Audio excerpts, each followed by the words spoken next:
अस्सलाम वालेकुम मोहतरम स्टूडेंट, स्वागत है आप सभी का बिहार बोर्ड के number 1 YouTube channel as Urdu education पे उर्दू ग्रामर उर्दू कवायद का लेक्चर नंबर 1 के साथ आज की इस वीडियो में मैं हाजिर हुआ हूँ।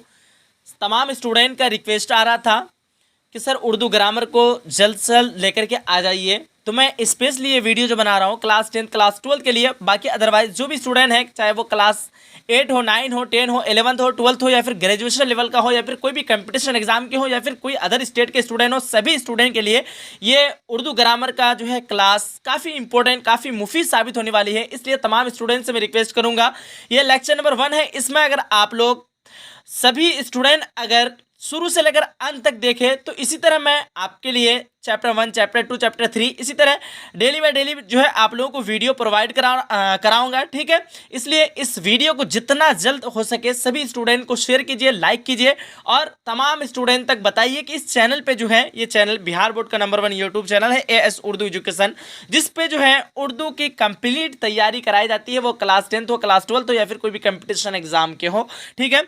आइए आज की इस लेक्चर को हम लोग स्टार्ट करते हैं। ये उर्दू कवायद का लेक्चर है। आप लोगों को मैं पहले ही बता चुका हूं कि ये वीडियो स्पेशली बिहार बोर्ड के क्लास 10 क्लास 12 के स्टूडेंट के लिए है, और बाकी अदरवाइज जो भी स्टेट के हैं आप लोग देख सकते हैं, क्योंकि उर्दू ग्रामर के लिए कोई भी अलग अलग रूल नहीं होता है, सबके लिए एक ही रूल होता है, चाहे वो बेसिक का हो या फिर एडवांस लेवल तक का हो, ठीक है। उर्दू ग्रामर में उर्दू ग्रामर का ही क्वेश्चन रहता है, ठीक है। आइए स्टार्ट करते हैं हम लोग। सबसे पहले समझते हैं उर्दू कवायद किसे कहते हैं। ये लेक्चर 1 है, इसको आप लोग कंप्लीट देखना, तभी लेक्चर 2 को आप लोग अच्छे तरीके से समझ में पाएंगे, ठीक है।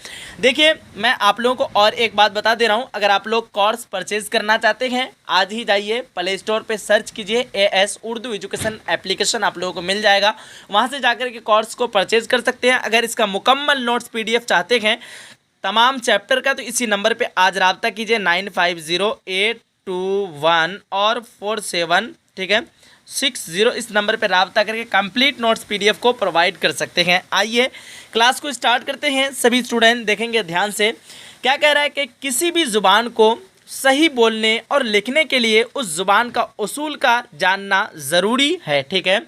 सबसे पहले हम लोग स्टार्टिंग में यहाँ पे समझते हैं कवायद का मतलब होता है कानून, ठीक है।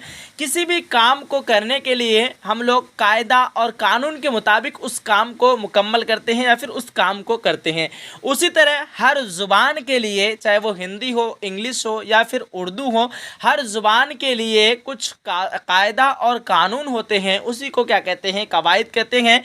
मान लीजिए हिंदी ज़ुबान को किस तरह बोलना चाहिए, नहीं बोलना चाहिए, क्या किस टाइप से बोलना चाहिए, उसका प्रोनाउंसिएशन क्या होना चाहिए, ये सारा का सारा चीज़ हिंदी व्याकरण में आ जाएगा। इंग्लिश ग्रामर में आप लोगों को कैसे किस टाइप से बोलना चाहिए, इंग्लिश कहाँ पे किस चीज़ का यूज़ करना चाहिए, किस तरह इस्तेमाल करना चाहिए, वो आपको इंग्लिश ग्रामर में मिल जाएगा। उसके बाद उर्दू कवायद में जो है उर्दू को किस तरह बोलना चाहिए, नहीं बोलना चाहिए, किस तरह पढ़ना चाहिए, ये सारा चीज़, ये कायदा कानून जो है आपको उर्दू कवायद में मिलेगा, ठीक है। इसलिए कह रहा है यहाँ पे किसी भी ज़ुबान को सही सही बोलने और लिखने के लिए उस ज़ुबान का उसूल का जानना ज़रूरी है, उस ज़ुबान का कायदा का जानना ज़रूरी है। इन्हीं उसूल को कायदा कहा जाता है, इन्हीं उसूल को क्या कहा जाता है, कायदा कहा जाता है। एक बात आप लोग ध्यान रखना, कवायद जो है कायदा की जमा है, ठीक है।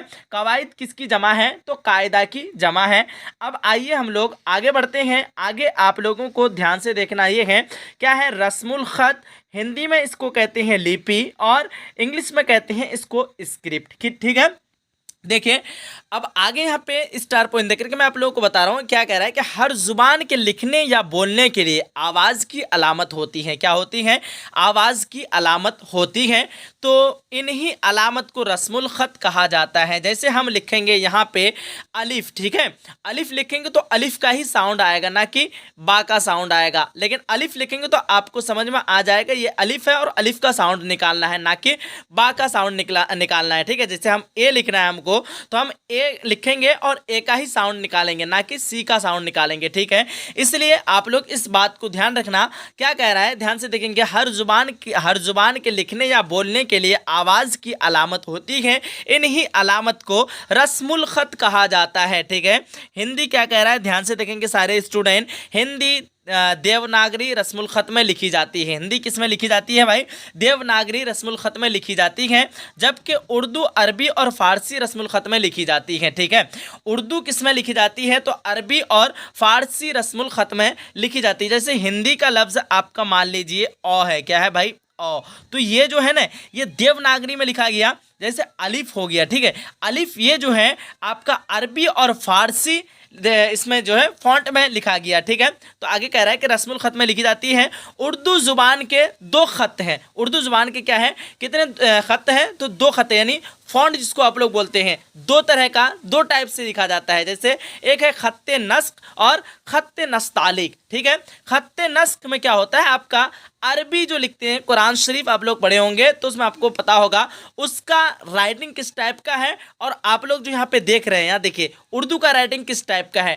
तो ये ख़त्ते नस्तालिक जो है उर्दू वाला राइटिंग हो जाएगा, और यहाँ पे ख़त्ते नस्ख जो है ये आपका अरबी वाला राइटिंग हो जाएगा। ठीक है, आगे देखिए यहाँ पे आपको स्टार पॉइंट देकर के मैं समझा भी चुका हूँ। देखिए, ख़त्ते नस्ख अरबी का मशहूर तरीन ख़त है। अरबी का क्या है, ये मशहूर तरीन ख़त है, जबकि ख़त्ते नस्तालिक फ़ारसी का मशहूर तरीन ख़त है। फारसी का क्या है, मशहूर तरीन ख़त है। ठीक है, ख़त्ते नस्तालिक। ठीक है, अब आइए आगे कह रहा है कि उर्दू का माना लश्कर होता है। उर्दू का माना क्या होता है भाई? लश्कर होता है। यहाँ से बहुत क्वेश्चन आता है, बेसिक सा है। ठीक है, लेकिन यहाँ से क्वेश्चन आता है, आप लोग ध्यान से याद रखना। उर्दू का माना लश्कर होता है। उर्दू के इब्तदाई नाम मुंदरजा झैल है। उर्दू की जो है शुरुआती नाम जो है, ये सारा का सारा जो है नाम से उर्दू को पुकारा जाता था। जैसे आपका हो गया हिंदी, हिंदवी, ज़ुबान दहली, दक्कनी, उर्दू मोहल्ला, रेख्ता और ये जो है आपका उर्दू। ठीक है, ये सारा का सारा जो है उर्दू का इब्तदाई शुरुआती नाम था। उर्दू का माने जो है खिचड़ी भी होता है, लश्कर भी होता है, फौज भी होता है। होने का रीज़न ये है क्योंकि उर्दू ज़ुबान में जो है ना, हर टाइप का ज़ुबान जो है इसमें शामिल हो गया है। जब शामिल हो गया है, मान लीजिए खिचड़ी में हर चीज़ मिक्स कर देंगे, उसमें धनिया डाल देंगे, उसमें आप अगर चाहें तो दाल डाल देंगे, नमक डाल देंगे, वगैरह वगैरह, जितना चीज़ मिक्स कर दिए उसको क्या बोलते हैं हम लोग? खिचड़ी बोलते हैं। इसलिए उर्दू को जो है खिचड़ी भी बोला जाता है, लश्कर भी बोला जाता है। लश्कर का मतलब क्या होता है? झुंड, फौज। ठीक है, तो वो भी आपको आप लोग बोल सकते हैं। उर्दू का माना क्या होता है भाई? इसलिए लश्कर होता है। आइए आगे बढ़ते हैं। आगे आप लोगों को क्या कह रहा है, ध्यान से सारे स्टूडेंट देखेंगे। जुबान के सबसे छोटी इकाई को हुर्फ कहा जाता है। जुबान की सबसे छोटी वाली इकाई को क्या कहा जाता है?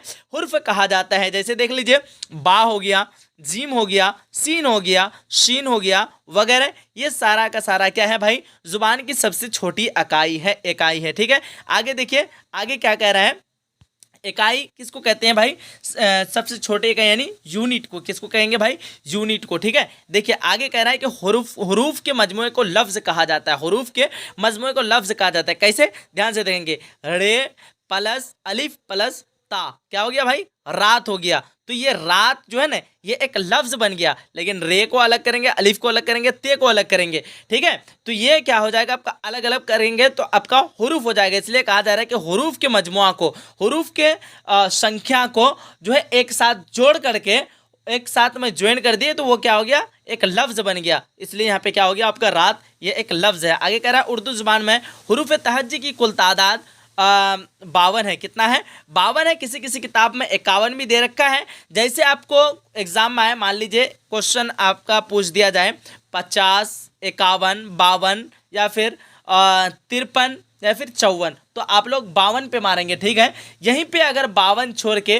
53 दे दे, 54 दे दे, 51 दे दे, 50 दे दे, आप लोग 51 में मारेंगे। यानी अगर 52 रहे तो 52 में मारना है, 52 छोड़ के अगर 51 ऑप्शन में है तो आपको 51 मारना है। ठीक है, चलिए आइए आगे बढ़ते हैं हम लोग। ये सारा का सारा क्या है? हुरूफ मुफरद की तादाद टोटल जो 37 है, अलीफ मज़्ज़बर आ से या तक, ये सारा का सारा हुरूफ मुफरद है। मुफरद का मतलब क्या होता है? अकेला, तन्हा। ठीक है, अब देखिए यहीं पे हुरूफ का जो है एक जगह मिल गया है, तो ये हुरूफ मुरक्कब हो गया। यहाँ पे देखिए हुरूफ मुरक्कब की तादाद 15 है। ये सारे हुरूफ हिंदी ज़ुबान के हैं। ये सारे हुरूफ किस ज़ुबान के हैं भाई? हिंदी ज़ुबान के हैं। देखिए, बे में लगाने से क्या हो गया? भे, पे में लगाने से फे, ते में लगाने से थे, टे में लगाने से ठे, जिम में लगाने से झे, चे में लगाने से चे, दाल में लगाने से दे, डाल में लगाने से डे, रे में लगाने से रे, और बड़ी रा को मिला दिए तो ढे हो गया। ठीक है, काप को है मिलाने से आपका क्या हो गया कि उसके बाद गाप में लगाने से घे, लाम में लगाने से ले, मीम में लगाने से में, नू में लगाने से ने हो गया। ठीक है, ये सारा का सारा क्या है भाई, हुरूफ मुरक्कब के तादाद टोटल 15 है। 15 और 37 कितना हो गया आपका, 52 हो गया। ठीक है, ध्यान रखना। अब देखिए आगे कह रहा है कि हुरूफ इल्लत 3 है। हुरूफ इल्लत टोटल कितने हैं भाई, 3 है। देखिए अलीफ, वाव और या। हुरूफ इल्लत क्या होता है, मैं आगे के लेक्चर में आप लोगों को अच्छे तरीके से समझा दूंगा। ठीक है, हुरूफ इल्लत कितने होते हैं, टोटल 3 होते हैं, अलीफ, वाव और या। आगे देखेंगे सारे स्टूडेंट, उर्दू कवायद को 5 हिस्सों में तकसीम किया गया है। उर्दू कवायद को कितने हिस्सों में तकसीम किया गया है, ध्यान से देखेंगे।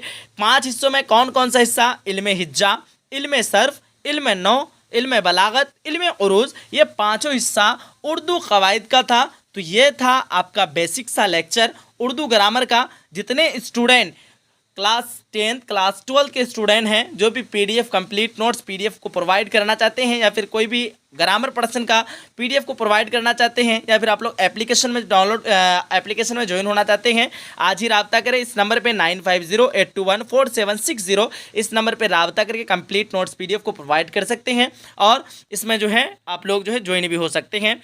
बाकी आप लोगों को आज का ये लेक्चर, आज की ये क्लास कैसा लगा, आप लोग कमेंट सेक्शन में अपना अपना राय ज़रूर बताएंगे, क्योंकि अगर आप लोग मोटिवेट करते हैं तभी जो है नेक्स्ट लेक्चर, नेक्स्ट वीडियो आप लोगों तक पहुंच पाएगा। ये वीडियो कम से कम 500 लाइक होना चाहिए, और कम से कम जो है ज़्यादा से ज़्यादा लगभग 500 आदमी तक शेयर भी होनी चाहिए ये वीडियो। ठीक है, चलिए आइए आज की इस लेक्चर को हम लोग यहीं तक एंड करते हैं, ख़त्म करते हैं। मिलते हैं एक अगली सेशन में, जब तक के लिए खुदा हाफिज़, अल्लाह हाफिज़, जय हिंद, जय भारत।